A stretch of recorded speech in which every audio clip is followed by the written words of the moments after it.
오늘 살아계신 주님께서 저와 여러분에게 주시는 말씀은 요한복음 19장 말씀입니다.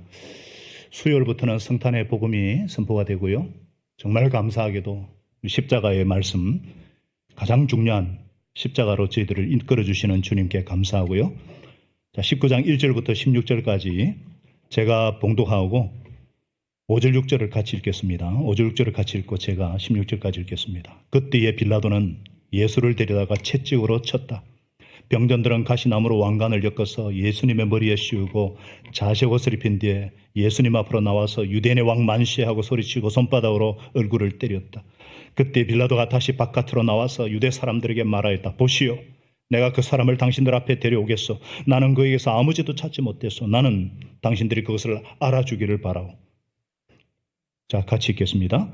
예수께서 가시가 늘서시고 자색 옷을 입으신 채로 나오시니 빌라도가 그들에게 보시오, 이 사람이요 하고 말하였다. 대제사장들과 경비병들이 예수님을 보고 외쳤다. 십자가에 못 박으시오, 십자가에 못 박으시오. 그러자 빌라도는 그들에게 당신들이 이 사람을 데려다가 십자가에 못 박으시오. 나는 이 사람에게서 아무 죄도 찾지 못했소 하고 말하였다. 유대 사람들이 그들에게 대답하였다. 우리에게는 율법이 있는데 그 율법을 따르면 그는 마땅히 죽어야 합니다. 왜냐하면 그가 자기를 가리켜서 하나님의 아들이라고 하였기 때문입니다. 빌라도는 이 말을 듣고 더욱 두려워서 다시 관저 안으로 들어가서 예수께 물었다. 당신은 어디서 왔소? 예수께서 그에게 아무 대답하지 않으셨다. 그래서 빌라도가 예수께 말하였다. 나에게 말을 하지 않을 작정이요, 나에게는 당신을 놓아줄 권한도 있고 십자가에 처형할 권한도 있다는 것을 모르시오. 예수께서 대답하셨다.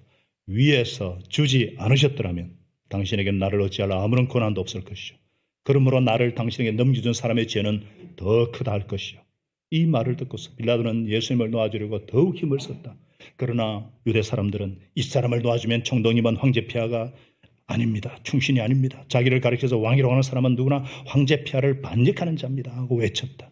빌라도는 이 말을 듣고 예수님을 데리고 나와서 리토스트론이라는 부르는 재판석에 앉았다.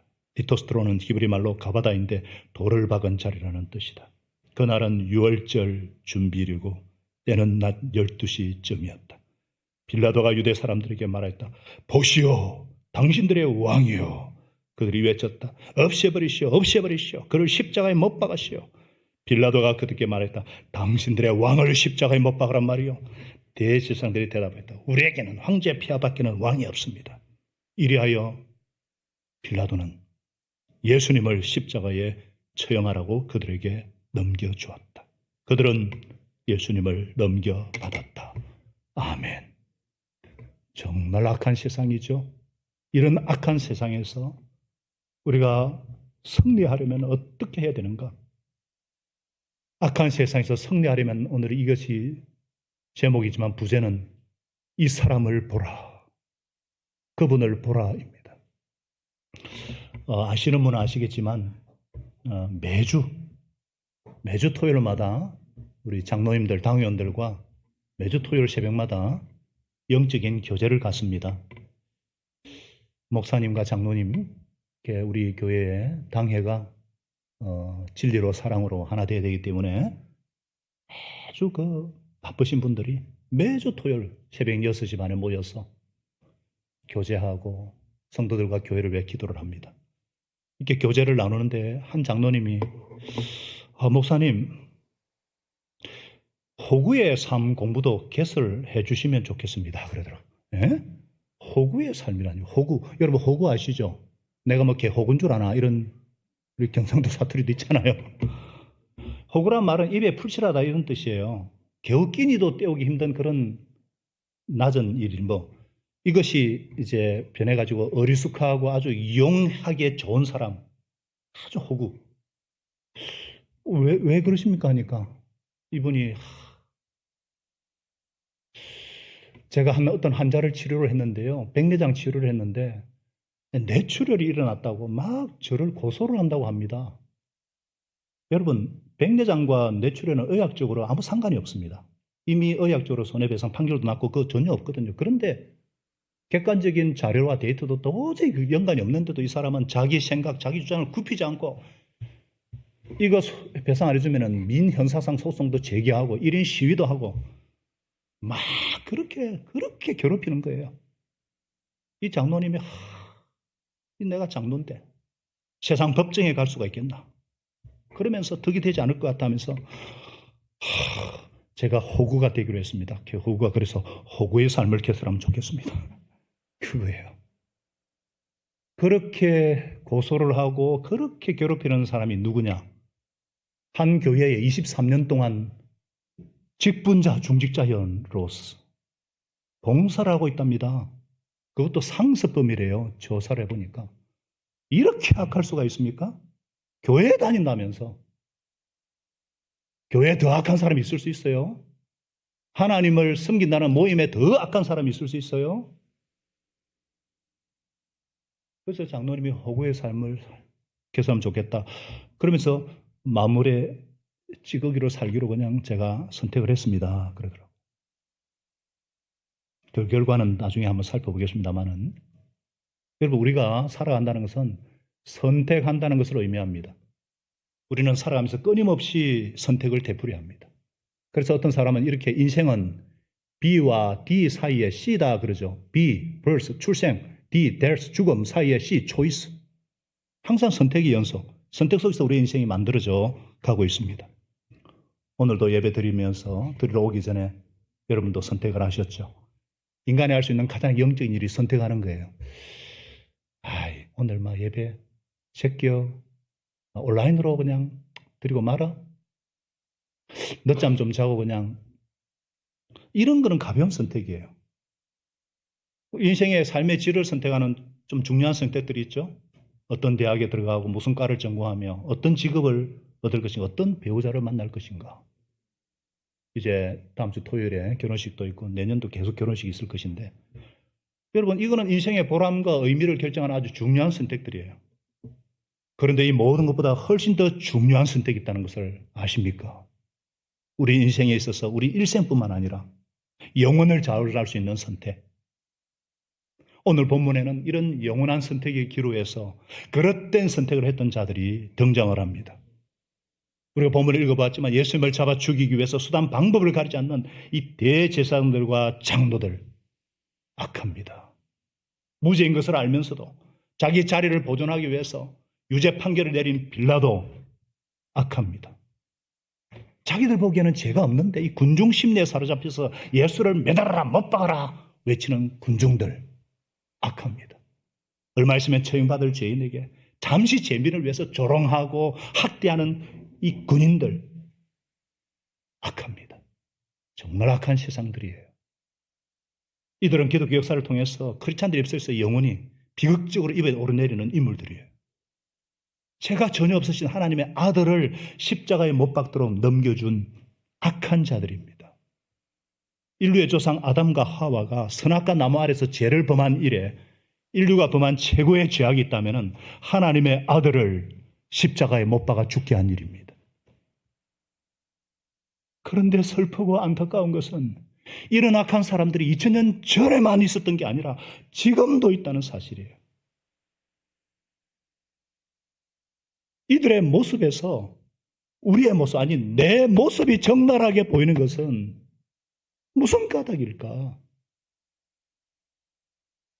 이 사람들을 정죄하기 전에 내 모습이 보이는 것은 무슨 이유 때문일까? 오늘 말씀을 통해서 저와 여러분이 주시는 하나님의 메시지가 무엇일까요? 바로 이런 악한 세상에서 우리가 승리하려면, 우리가 정말 순결한 하나님의 백성으로 예수님의 제자로 살아가려면 어떻게 해야 되는가? 어떻게 해야 되겠어요? 먼저는 내 속에 있는 악의 실체를 인정하고 발견하고 알아라는 거예요. 내가 어떤 자인가? 여러분, 내 속에도 뿌리 깊은 이 악한 죄성, 악에 이끌리는 실체를 발견하라는 거예요. 인정하라는 거예요. 참된 자기 발견이 있을 때에 비로소 구원자가 필요하고, 그래야 변화될 수가 있고, 그래야 회복될 수가 있는 거예요. 하나님의 아들을 십자가에 못 박아라고 넘겨준 것은 결과예요, 결과. 그런데 오늘 말씀은 그러한 결과를 오게 한 원인을 아주 깊이 파헤치고 있어요. 원인의 실체가 무엇인가? 죄악 때문이라는 거예요. 여러분, 악이 무엇입니까? 죄가 무엇입니까? 성경은 분명히 말씀하고 있어요. 그러므로 사람이 해야 될 선한 일이 무엇인지 알면서도 하지 않으면 그것은 그에게 죄가 됩니다. 하지 말아야 할 것도 하는 것을 살인 강도하지 말아야 되는데 그것도 하는 것도 죄지만 알면서도 하나님을 예배하고 부모를 공경해야 되는데 알면서도 하지 않으면 그거 죄가 된다고 분명히 성경은 말씀하고 있어요. 이 말씀에 근거해 볼 때에 이 재판관 빌라도의 문제가 무엇인가? 알면서도 행하지 않는 것이 죄요. 비겁함이 비극입니다. 무슨 말이냐? 여러분, 빌라도가 이 예수님을 재판하는 과정에서 유대 종교 지도자로부터 굉장한 압력을 받습니다. 여론몰이로 공경에 처합니다. 그는 어떻게 하면 이 예수님을 궁지에서 빼낼 수 있을까 막 고민을 한 거예요. 지난주도 살펴봤지만 진짜 고민을 많이 해요. 그래서 나름대로 생각하는 게 약식 처형을 결정합니다. 그것이 뭐냐? 채찍질이에요. 여러분, 이 채찍은요, 단순한 형벌이 아니에요. 채찍 그때 뽀쪽하게 날선 납덩어리하고 이 정말 쇠쪽이 붙어 있기 때문에 우리 목장 성경교사에서 공부하셨죠. 이 뼈쪽은 납쪽 6가닥에 이 가죽에 붙어 있어가지고 한번 맞으면요, 뼈가 드러나고 장기가 다 드러날 정도로 파열이 돼요. 그러니까 십자가 지기 전에 이미 채찍으로 죽는 경우가 허다했어요. 요즘에 이런 채찍을 다 맞아야 돼. 온몸이 피투성이고 사람의 몰골이 아니에요. 왜 이렇게 맞아야 되는가? 또 군인들은 어떻게 합니까? 가시나무로 왕관을 엮어서 왕이라 그러니까 머리에 씌고 자색 옷을 입어가지고 왕이에요, 만세. 여러분, 가시나무 우리나라 탱자나무가 아니에요. 중동의 가시는 길이가 이래 돼요. 두께가 이렇습니다. 이걸로 왕이라고 머리라고 꽉 씌웠으니까 혈관을 뚫고 온몸에 피가, 그러면서 조롱하고 손바닥으로 때리고 다른 보고서 입 침을 뱉고 처참한 몰골이에요. 자존심이 갈기갈기 찢겨지는. 빌라도는 이 정도로 죽여 놓고서는 놔줄 심산이었어요. 그리고는 나는 이 사람에게서 아무 죄도 찾지 못했어. 그럼에도 나는 이렇게 해서 당신들이 만족할 수 있도록 그것을 알아주길 바라오. 예, 성경은요 3번이나 요한복음 38장 38절 그죠? 그리고 오늘 읽은 4절과 6절에 3번이나 동일하게 나는 이 사람에게서 아무 죄도 찾지 못했어. 3번이나 무죄를 선고합니다. 누구보다도 법과 정치에 밝았던 사람이 빌라도예요. 아무리 치졸 해도 그의 모든 법률적 지식을 동원해서 예수님을 뜯어봐도 무죄예요. 무죄인데도 이만큼 죽여놨으니 되지 않았느냐? 너희 요구가 충족되지 않았느냐? 그렇게 예수님을 놓아주려고 힘을 썼어요. 그런데 결국 왜 예수님을 십자가에 못 박도록 넘겨주었을까? 이 사람을 놓아주면 가이사의 충신이 아니에요. 자기를 그 왕이라는 자는 누구든지 가이사, 황제를 단적하는 자예요. 충동적인 군중 심리에 무릎을 꿇고 마른 거예요. 결국 이 대중 심리를 발없는 괴물이라고 그러죠. 그는 재판관으로서 법과 양심에 따라서 소신껏 판결해야 되었고 그 판결에 대한 책임을 져야 됐어요.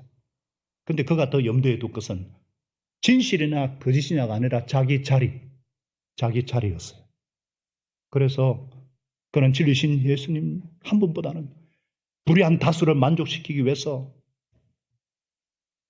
내가 그것을 선택했다. 나는 최선을 다했다. 내가 이럴 수밖에 없었다. 말이 돼요? 그러면 그렇게 자기 자리를 지키지 않고 그의 최후가 무엇일까요? 십자가 처형 뒤에 몇 년 되지 않아서, 얼마 되지 않아서 폭동이 일어납니다. 정부로부터 중앙정부로 소환을 받자 자기 정치 생명이 이제 끝장이다 생각하고 자살을 해요. 결국 자살로 끝난 인생. 아니 2000년간 정죄받는 영원한 심판에 처해진 불쌍한 인생. 그가 연연했던 총독 자리는 전혀 중요한 것이 아니었어요. 그는 자기 자신을 송두리째 다 잃어버리는 가장 비극적인. 반면에 사도 바울, 이 사람과 대조되는 사도 바울의 고백은 어떻습니까? 갈라디아 1장 10절은 이렇게 말씀해요. 내가 지금 사람들의 마음을 기쁘게 하려고 하고 있습니까? 아니면 하나님의 마음을 기쁘게 해드리려고 하고 있습니까? 사람의 환심을 사려고 하고 있습니까? 내가 사람의 환심을 사려고 하고 있다면 나는 그리스도의 종이 아닙니다. 여러분, 이것이 빌라도와 바울의 가장 큰 차이점이에요. 빌라도는 자기 자신, 자기 자리, 자기 것들이 가장 중요해요. 진리를 미련 없이 이걸 위해서 버렸습니다. 그것도 멸망당했어요. 그러나 바울은 진리요 생명 되신 예수 그리스도를 선택하기 위해서 자기의 것들을 배설물처럼 미련 없이 버렸어요. 그 결과 예수 그리스도 안에서 영원한 의인으로 영원히 시험을 받았어요. 저와 여러분은 어느 쪽입니까? 자기를 위해서 진리를 버린 빌라도입니까? 아니면 진리를 위해서 자기를 버린 바울입니까? 우리는 누구에게 만족을 주려고 그렇게 애를 쓰고 있습니까? 누구에게 한심을 받으려고 그렇게 애를 쓰고 있습니까? 자기를 위해 진리를 버린 빌라도가 오늘도 우리가 사도신경을 통해서 그렇게 단죄되듯이 진리를 위해 자기를 버린 바울은 영원한 사도로 우리 앞에 우뚝 섰어. 하나님의 심판과 상급은 반드시 있다는 것을 기억하실 수 있기를 바랍니다. 하나님은 반드시 중심을 보시고 각각 선악간 행한 대로 심판하시는 분이십니다. 자기를 얻고자 하는 자는 잃을 것이요 주와 복음을 위해서 자기를 잃고자 하는 자는 얻을 것이니라. 여러분, 또한 예수님을 십자가에 내어준 죄악은 바로 대제사장과 종교 지도자들의 이 자기 숭배, 이 교만과 유대 군중들의 무지에서 비롯되었어요. 본래 이들이 누굽니까? 이들은 하나님을 잘 섬기고 하나님의 교회를 위해서 직분을 받아 섬기는 위치예요. 중차대한 사명의 역할을 받았어요. 그런데 저들은 하나님의 영광보다는 자기를 높이고자 하는 탐욕으로 가득했습니다. 그래서 예수님을 내 자리나 빼앗는 그런 자로 생각을 하고, 이런 사람을 성경은 뭐라 그러냐? 십자가의 원수라고 합니다. 성경은 십자가의 원수로 살아가는 자들, 자기들의 배를 자기네 하나님으로 삼고 자기네 수치를 영광으로 삼고 땅의 끝만 생각하는 자들이다. 이처럼 자기를 높이고자 하는 이 탐심, 이것이 우상숭배라고 그랬어요. 경건을 가장한 이 심각한 자기 숭배가 죄의 뿌리입니다. 그들에겐 직분이나 사명보다 자기 이름, 자기 명예, 자기 자존심, 자기 체면이 더 중요해요. 그래서 온갖 모략을 다 써서 예수님을 십자가에 못 박으러 하는 거예요. 이건 우리 모습에도 마찬가지예요. 저도 마찬가지예요. 교회에서 자꾸 자기 이름을 드러내려고 하고 섬기기보다 섬김 받기로 하고 그런 사람이 많아지면 많아질수록 그 때문에 예수님은 오늘도 십자가에서 못 박힐 수밖에 없는 거예요. 여러분, 우리가 예수님을 십자가에 넘기는 이런 죄악을 범치 않으려면 직분이 중요해질수록 더욱더 겸손한 사람 되기 위해서, 더 잘 섬기는 종이 되기 위해서 힘써야 할 줄로 믿습니다. 교만은 패망에 이르고 거만은 파멸에 따르기 때문에 성경은 분명히 경고하고 있기 때문이에요. 그래도 내 마음속에는 끝까지 포기하지 못하는 것, 힘들어도 끝까지 붙잡고 있는 것, 깨뜨려야 되는 걸 알면서도 여전히 꽉 쥐고 있는 거, 이게 뭐예요? 자존심 아니에요? 자존심. 체면 아니에요? 체면. 미신. 그래서 우리가 아주 상스러운 말로 아이고 쪽팔려, 이거 깨뜨릴 수 있어야 돼요. 팔릴 쪽이 없는 사람은 자아가 건강한 사람이에요. 예수를 아는 사람이에요. 그런 사람은 정말 왕대신 주님 앞에서 그럴 수도 있지. 이거는 겸손한 자가 할 수 있는 말이에요. 정말 자유인이죠. 하나님의 능하신 손 아래서 겸손할 때 하나님은 반드시 높여주시는 분이십니다. 저와 여러분이 십자가 원수노로 하지 않기를 바랍니다. 이 군중들은요, 게다가 왜 예수님을 못 박아야 하는지도 몰랐어요. 저들은 종교 지도자들과 이들의 그 흑색 성장과 가짜 뉴스에 현혹이 돼가지고 흉악한 범죄를 저지른 이 바라바를 대신 풀어달라고 외쳤고, 지금은 훈련받은 개처럼 예수님을 십자가에 매달아라, 못 박아 죽여라 하면서 자기들이 뭘 하는지도 모르고, 예수님은 분명히 말씀하셨어요. 빌라도보다 더 큰 죄인이 있다고 단언하셨어요. 주님을 죽여달라고 빌라도에게 넘겨준 자들. 우리가 역사를 통해 보고 있잖아요. 결국 AD 70년에 이스라엘은 멸망을 당하고 이들은 나라 잃은 고향을 잃고 온 세계 유람이 2000년 동안이나 피 흘리는 고통의 삶을 한꺼번에 600만이 깨서 실로 이거는 하나님의 사실 심판이었거든요. 제가 신학적으로 여러 가지 말할 수 있지만 하나 결론은 그거 예수님 말씀 그대로예요. 심판이요. 주님은 중심을 보시기 때문에 원인과 동기와 본질에 대해서 심판하시는 분이에요. 이런 무지는 교만과 더불어서 정말 사악한 죄입니다. 우리가 하나님을 정말 이 백성이 지식이 없어 망하는 도다 그랬는데요. 우리의 무지란 열심이나 어떤 자기 중심적인 섬김으로 오히려 원성도도 할 수 있어요. 정말 우리가 예수님을 십자가에 못 박는 원성도도 할 수 있어요. 알고 짓는 죄보다 모르고 짓는 죄가 더 나쁩니다. 왜냐하면 그런 죄를 반복할 수밖에 없기 때문에 더 나쁜 거예요. 그래서 우리는 내 속에 있는 무죄를 물치기 위해서 말씀과 기도 생활과 성령님과 동행하는 이 생활에 힘써야 하는 것입니다. 그럴 때 진리 여기신 성령께서 도와주시는 거예요. 군병들은 어떻습니까? 그들의 강포와 조롱과 무시, 멸시. 그들은 힘이 곧 정이기 때문에 그들의 눈에 비친 예수님은요. 이거는 너무나 무력한 왕. 악은요 더 무력한 자에게 더 강파하던 것입니까? 철저히 모욕하고 조롱을 합니다. 너무나 악한 이 세상에 악한 자들이 많아요. 이런 악한 세상에서 제가 지금 굉장히 지금 절제하고 있습니다. 이 악을 파헤치려고 하다 보면은 악이 또 다른 악을 부르기 때문에 그러면 이런 악한 세상에 중요한 게 뭐예요? 성령께서 제자 사도 요한을 통해서 이 십자가의 이 처형되기 전까지 이것을 심각하게 이렇게 구체적으로 기록한 목적이 뭐냐? 바로 이 악한 세상에서 우리가 어떻게 하면은 하나님의 백성으로 순결한 그리스도의 신부로 예수 제자로 성례의 삶을 살 수 있는가? 어떻게 하면 되겠는가? 이 사람을 보라. 다 같이요. 이 사람을 보라. 이 사람을 보라는 거예요. 이게 무슨 말이냐? 전혀 죄가 없는 분임에도 불구하고 차마 눈 뜨고 볼 수만큼 처참하게 고난을 당하신 이분이 누구인가? 이분을 보라는 거예요. 똑똑히 보라는 거예요. 보시오. 이 사람을 보시오. 이거 여러분 요한복음 시작할 때 우리 배운 누가 외친 거예요? 세례자 요한이 외친 거예요. 보시오. 세상 죄를 지고 가는 하나님의 어린 양을 보시오. 빌라도 입을 통해 다시 한번 이것을 마침내 이것이 성취되는 것을 지금 말씀하고 있는 거예요. 예수님께서 가시관 쓰시고 자식옷을 입어진 채로 나오는 것을 빌라도가 보시오. 보시오. 이 사람이요. 세상 죄를 지고 가는 하나님의 어린 양을 보라는 것을 이 빌라도의 입을 통해서라도 하나님께서 우리에게 말씀하고 있는 거예요.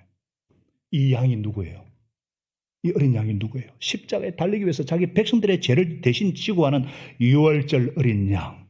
바로 이집트에 종살이하고 노예 생활하던 그들을 살려낸 유월 패스오버 뛰어넘다. 이스라엘 백성에게는 해방의 날이요 이집트 사람들에게는 심판의 날인 바로 그 유월절 양. 출애굽기 12장에 13절에 분명히 말씀하고 있잖아요. 여러분 뭐라 그랬습니까? 그 피를 보고 마지막 장자재앙을 내가 내릴 건데 문수 자울집에 피를 바른 집은 내가 그 피를 보고 치지 않고 넘어갈 터이니 죽음의 사자가 하나님의 천사가 하나님의 죽음의 재앙이 넘어가리라. 6월이에요. 그날에 어린 양이 대신 이스라엘 사람들을 피를 흘림으로 이스라엘 사람들은 피 한 방울 흘리지 않고 구원을 받고 이집트 사람은 모든 생축과 살아인간 파라오 이집트 왕의 장자까지 다 피를 흘리고 죽었습니다. 그런데 이 어린 양은 어떤 양이냐? 출애굽기 12장 5절에 보면은 흠이 없는 일련된 수것이에요. 여기에서 빌라도 입을 통해서 세 번이나 예수님은 죄가 없다. 이 사람은 죄가 없다. 세 번은 완전수예요. 왜 무죄선을 빌라도 입을 통해 했는가? 그 이유가 나오는 거예요. 여기까지 이해가 되시는 분은 아멘. 여러분 예수님은 자기 죄 때문에 고난 받으시고 형벌 받으신 것이 아닙니다. 그런데도 이렇게 심한 차마 인간의 언어로 표현할 수 있는 이렇게 심한 고난을 받아야 될 이유가 무엇인가? 정확하게 아셔야 돼요. 정확하게 아시고 가족들에게 자녀들에게 정확하게 가르쳐 주셔야 돼요. 죄 없으신 하나님의 아들이 왜 이런 참혹한 고난을 받아야 되는가? 나의 죄 때문이에요. 우리의 죄 때문이에요. 죄는 해서 죽을 수밖에 없고 형벌을 받아 심판받을 수밖에 없는 지옥에 떨어질 수밖에 없는 우리의 죽음의 형벌을 넘어가게 하시려고 내 죄가 동에서 서가 먼 것처럼 없애버리시기 위해서 이런 순환을 당하고 있는 거예요. 이런 고난을 당하고 있는 거예요. 그것도 모르고 예수님이 고난 당하는 거 보고 그냥 연민의 눈물을 흘리고 이 정도 갖고는 안 되는 거예요. 여러분, 예수님은 빌라도의 판결대로 죄가 전혀 없으신 분이에요. 죄를 알지도 못하는 분이에요. 죄가 없으시기 때문에 우리 죄를 용서할 수가 있는 거예요. 만약 예수님이 죄인이라면 자기 죄 때문에 죽어야 되고요. 그 누구의 죄도 용서할 수가 없는 거예요. 인간의 죄는 죄인이 죄인을 어떻게 할 수가 없는 거예요. 인간은 죄가 있을 수가 없죠. 없을 수가 없죠. 제가 너무 흥분하니까. 자, 인간은 죄가 없을 수가 있어요, 없어요? 없죠. 아무리 깨끗하다 해도 그 생각이, 그 말이, 그 행동에서 죄가 드러나지 않을 수가 없어요. 만일 예수님이 사람이었다면 이렇게 종독이 그렇게까지 치주하고 그렇게 종교자들 고소를 하고 그렇게 때리패고 그렇게 묵사발을 만들어버리면 하나라도 나올 수밖에 없는데 우리 지금 무슨 대장동 게이트니 다 나오잖아, 틀면은. 예수님은 하나도 없이요. 3번이나 완전히 무죄 선언이에요. 이거는 로마 최고 법정에서 하는 말이에요. 법률가 최고 총독이 하는 선언이에요. 세상에는요, 훌륭한 종교 창시자들, 훌륭한 성자들이 많은데 구원자가 될 수 없는 이유는 모두가 죄인이기 때문에 다 죽었어요. 다 죽은 무덤이 있어요. 그러나 예수님만은 죄가 없어요. 죄인은 죄인을 구원할 수 없기 때문에 그래서 하나님께서 죄를 모르시는 분, 알지도 못하시는 분에게 우리의 대신에 죄를 다 뒤집어 씌우신 것은 우리가 예수님만 하나님의 의가 되게 하려 하심이라. 할렐루야. 이 부분에는 정말 아멘 크게 하셔야 돼요. 진짜. 여러분, 이것을 초대교회 성도들은요, 직접 예수님의 이 십자가를 본 성도들은 뭐라고 고백했느냐? 초대교회 성도들 고백이 히브리 4장 15절이에요. 우리의 대제사장은 악한 인간 제사장은 말고 우리의 대제사장은 우리의 연약함을 동정하지 못하시는 분이 아닙니다. 그런 모든 점에서 우리가 마찬가지로 똑같은 시험과 고난과 유혹과 아픔을 받으셨지만 죄는 없으십니다. 죄는 없으시죠. 이것이 그럼에도 예수님이 십자가를 지신 이유가 무엇 때문인가? 하나님과 우리를 연결해주는 대제사장 중보자로서 우리 인간의 모든 연약함, 우리의 시험당하심, 우리의 고난, 우리의 모욕, 우리의 수치, 그것을 다 담당하시기 때문에 모든 우리의 아픔과 고통과 상처를 다 아시고 동정하시고 치료하기 위해서, 그래서 베드로전서 2장 25절에는요 예수님이 이렇게 죽을 정도로 심하게 피투성이 되고 장기가 드러날 정도로 채찍질을 당하심으로 우리의 죄가 너희는 상처가 아무건 나음을 입었도다. 예수님은 우리의 죄를 위해서 조롱과 멸시를 다 참으셨어요. 이것은 700년 전에, 예수님 오기 700년 전에 이사야 선지자가 예언한 것의 성취가 아니에요? 그는 실로 우리의 갚아야 할 고통을 대신 받았고 우리가 겪어야 될 슬픔을 대신 겪었는데 우리는 그분도 하나님께 맞고 고난을 당한다가 잘못 알았단 말이에요. 그러나 실상은 그가 찔리면 시작, 그가 찔린 것은 우리의 허물 때문이고 그가 상처를 받은 것은 우리의 악함 때문이다. 그가 징계를 받음으로 우리가 평화를 누리고 그가 매를 맞음으로, 채찍에 맞음으로 우리의 병이 나았도다. 할렐루야. 저가 채찍에 맞음으로 너희는 나음을 입었도다. 그렇습니다. 예수님이 유월절 어린 양으로 피 흘린 일이 없었다면 우리에게, 인류에게는 구원이 없습니다. 유월절 어린 양 덕분에 우리는 피 한 방울 흘리지 않고 죽음에서 생명으로, 영원한 심판에서 영원한 생명으로 옮겨졌습니다. 유월절 어린 양의 피로 사단은 완전히 심판을 받고 사망과 세는 심판을 받고 우리는 영원한 생명을 얻었습니다.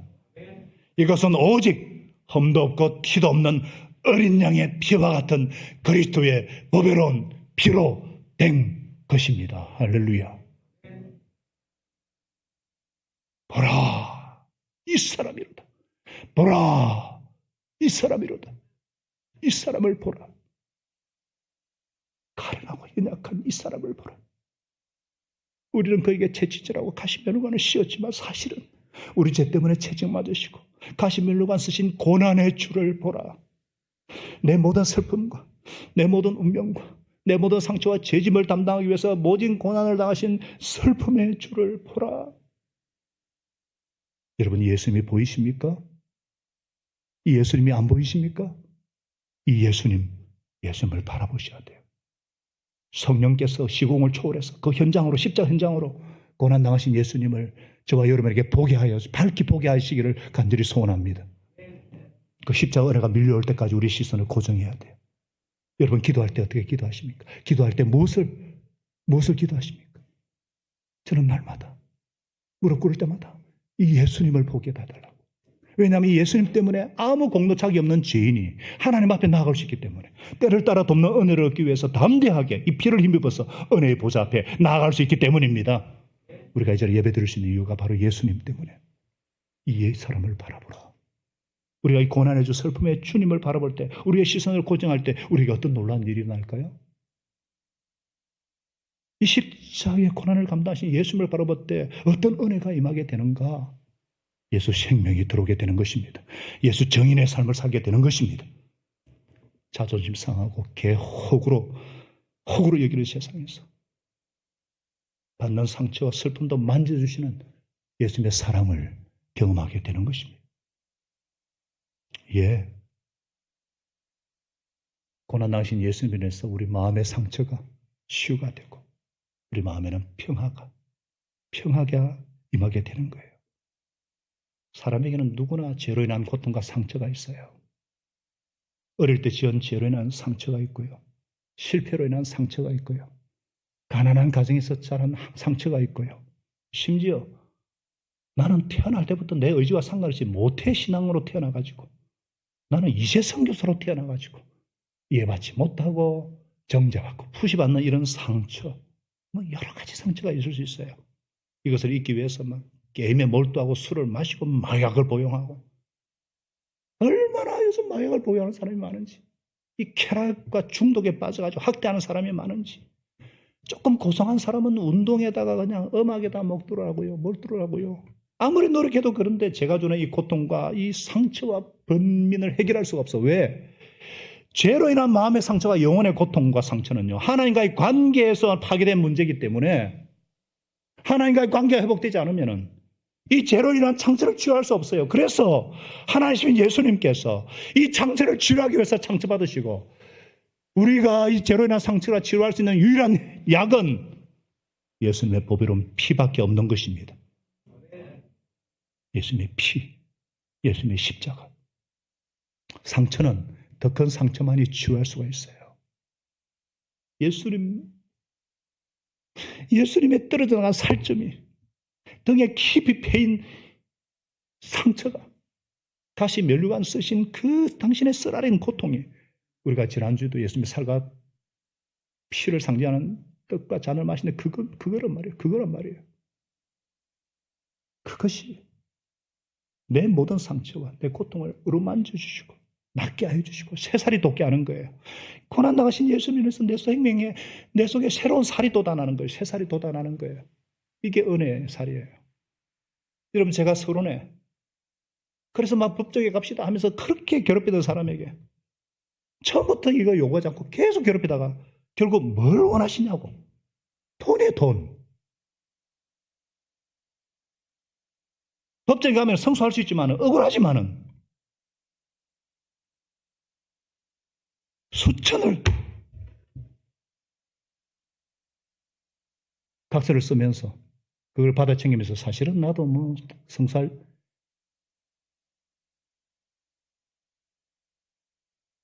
근데 예수님께서 나 같은 사람을 위해서 십자가에서 값을 매길 수 없는 이 보혈로 구원해 주셨기 때문에 그 억울함이, 그 상처가 그 은혜를 깊이 묵상하고 기쁨으로 목사님 호구의 삶을 살기로 했습니다. 결심했습니다. 예수님의 향기가 나는 거예요. 그러니까 어떤 장로님이 또 옆에서 와, 항상 우리가 예수의 죽음을 몸에 짊어지면 예수의 생명이 또한 우리 몸에 나타나게 하는구나. 그 말씀이 실현되었군요. 자존심을 죽이고 오히려 예수님의 생명을 경험하셨군요. 아멘이십니까? 고린도서 4장 10절은 그래서 말씀하고 있는 거예요. 다 같이 읽어볼까요? 고린도서 4장 10절 시작. 우리는 언제나 예수의 죽음 당하심을 우리 몸에 짊어지고 다닙니다. 그것은 예수의 생명도 또한 우리 죽을 육신에 나타나게 하려 합니다. 나는 죽고 예수로 살고 이것이 증인의 삶이죠. 이런 말씀을 하면 많은 사람들이 또 이런 질문을 하죠. 아니 하나님이 살아계시다면 왜 이 악한 세상을 가만히 두고 계시는가? 악한 사람을 바로 왜 심판하지 않으시는가? 왜 하나님은 나를 사랑한다면서 이런 고난과 이런 고통을 당하게 그냥 내버려 두시는가? 내 생각이고 영적인 무지고 지극히 자기 중심적인 인본적인 생각이라는 것을 아십니까?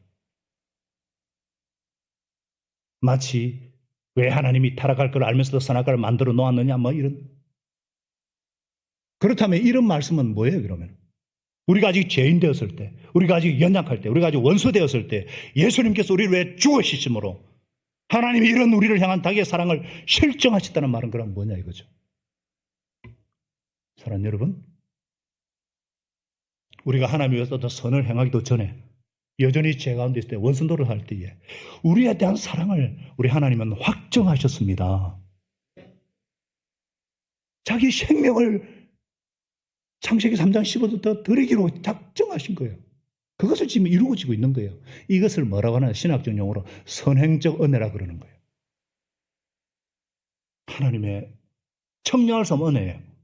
이 악한 세상에서 저와 여러분을 불러주지 않으셨다면, 그런 은혜가 아니었다면 이 아침에 이 귀한 자리에 감히 우리가 앉아 있을 수 있겠습니까? 이걸 불가항력적인 은혜라 그래요. 그리고 예수님의 피를 믿음으로 내 모든 상처가 치유를 받고 구원과 나음을 입었도다. 그리고 그 피를 믿음으로 어렵다 하시는, 이거는 필성불패의 은혜라 그래요. 그 어느 누구도 그 어떤 것도 끊을 수 없는.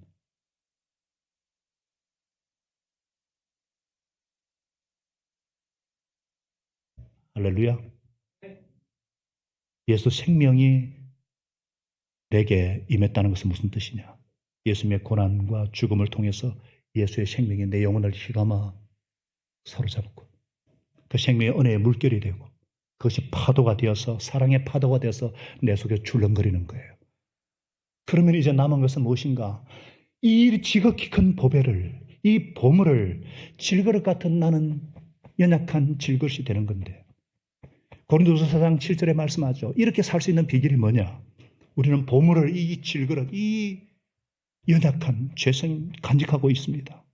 그렇기 때문에 이 엄청난 능력은 심지어 우겨쌈을 당하도 죽지 아니하고, 무명한 자 같으나 모든 것을 가진 자고 없는 것 같으나 모든 것을 가진, 이런 능력은 어디서 나오느냐? 내게서가 아니라 하나님에게서, 십자가에서 나오는 줄 믿으시기를 바랍니다. 이 십자가의 결과물로서, 이 십자가의 전달로서 우리는 우리 자신을 이제는 주님의 것이므로, 주님의 피로 사셨기 때문에 거룩한 산제물로 드릴 수밖에 없는, 드리게 되는, 이것이 바로 예수 증인의 삶이에요. 이제는 아무도 나를 괴롭게 하지 마라. 내 속에 내가 예수의 흔적을 가져놓으라. 예수 증인의 삶이에요. 십자가의 증인의 삶이에요. 나 대신 고난받고 피값으로 고나신 주님을 바라볼 때에 그 사랑의 넓이와 그 사랑의 깊이와 그 사랑의 길이와 그 높이가 어떠한지, 그 어떤 것도 끊을 수 없는, 그 어떤 것도 만족할 수 없지만 이 사랑은 나를 사로잡을 때, 이 영원하고 절대적인 사랑 앞에서 나의 절대적인 존재 가치와 정체성을 다시 한번 확인하는 그런 은혜가 임하게 되는 것입니다. 이 주님을 바라볼 때 어떤 상처, 어떤 고난도 이 주님을 바라봄으로 넉넉히 이기는 삶, 성례의 삶을 살게 되는 줄로 믿으십니다. 아멘. 할렐루야. 이 십자가를 비밀을 체험한 자가 그리스도인이요 예수 제자입니다. 선행적 은혜, 불가항력적인 은혜, 필성불패의 은혜는 하나님이 주신 은혜지만 그 다음 이제 우리는 피의 은혜를 드리었기 때문에 이제는 피로 사신 주님의 것이기 때문에 그 다음부터는 우리의 책임이고 우리의 의무예요. 그게 성화예요. 어루도 받고 그 다음에 성화. 이미 영화롭게 하셨죠. 그래서 아무든지 나를 따라오기는 이제 자기를 부인하고 자기 십자가를 지고 주님을 따라갈 수가 있는 것입니다. 사랑하는 여러분, 사랑하는 미래로 가족 여러분, 이 자리에 아직 예수님을 모르시는 분도 이 십자가를 알고 십자가를 사랑하고 십자가를 지는 교회가 성숙한 교회요. 그런 성도가 교회의 수준을 말해주는 것을 믿으시기 바랍니다. 이런 사람을 세상이 감당하지 못합니다. 이런 사람을 세상이 감당할 수 없어요. 저와 여러분이 고난당하신 예수님을 바라봄으로 그 주님께 시선을 고정함으로 내 인생의 왕이 누구신가? 내게 주신 베풀어 주신 은혜가 무엇인가? 날마다 예수 십자가를 지고 예수 생명이 흘러넘치는 성례의 삶을 살게 하시기를 예수님의 이름으로 축원합니다. 하나님 아버지, 십자가에 설려진 보혈로 우리를 깨끗게 하여 주시고 구원해 주신 은혜를 감사합니다. 하나님이신데 억울하게 죄가 없으신데 죄를 알지도 못하는 분이 채찍 맞으시고 가시 면류관 쓰시고 조롱과 멸시와 저주를 다 받으신 것은 세상 죄를 지고 가는 하나님의 어린 양으로 오셨기 때문에 이 주님을 바라볼 때마다 십자가에 달리간 나의 죄와 나의 악함과 나의 허물을 온전히 회개하게 하시고 구원받은 죄 씻음받은 온전한 십자가의 비밀을 간직한 자로 살아가게 하여 주옵소서. 주님의 보혈을 의지하여 은혜 보좌 앞에 나아갑니다. 우리를 받아주시고 보혈로 덮어주시고 성령으로 충만케 하여 주옵소서. 우리 시간에 성령님께서 시공을 초월해서 2000년 전에 이 사건으로 돌아가게 하셔서 내 속에 있는 악함과 죄악을 하나님 앞에 회개하시고 이런 나를 위해 고난받으시고 이런 나를 위해 슬픔의 사람, 찢긴 사람 예수님을 바라보므로 모든 재련한 상처와 아픔이 치유가 되고 병이 치유가 되고 주님의 관계가 회복되어야 되는 오는 그 기쁨과 그 치유와 그 안식과 평안을 맛보는 은혜를 부어주시도록 우리 한번 1, 2분 정도 우리 간절히 주님을 바라보면서 주님 앞에 나가면 좋겠습니다. 기도하겠습니다. 예수님 나의 왕이십니다. 십자가에 흘려주신 보혈로 나를 사신 나의 왕이시고 우리 공동체는 예수님의 피의 의미를 가진 십자가의 고난의 의미를 아는 자들로서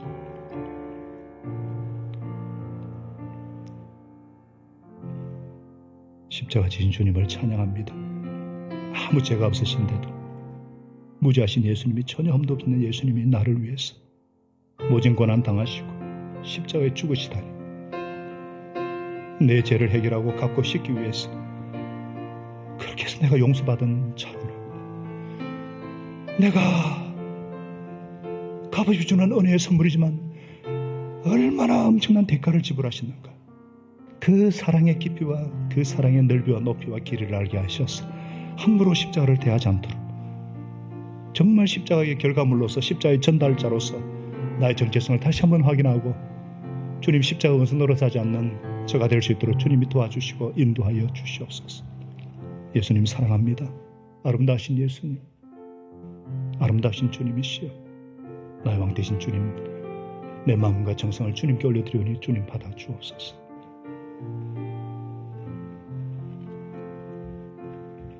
우리 우리 다 같이 일어나셔서 우리 주님의 십자가 앞을 바라보고 우리 찬양하겠습니다.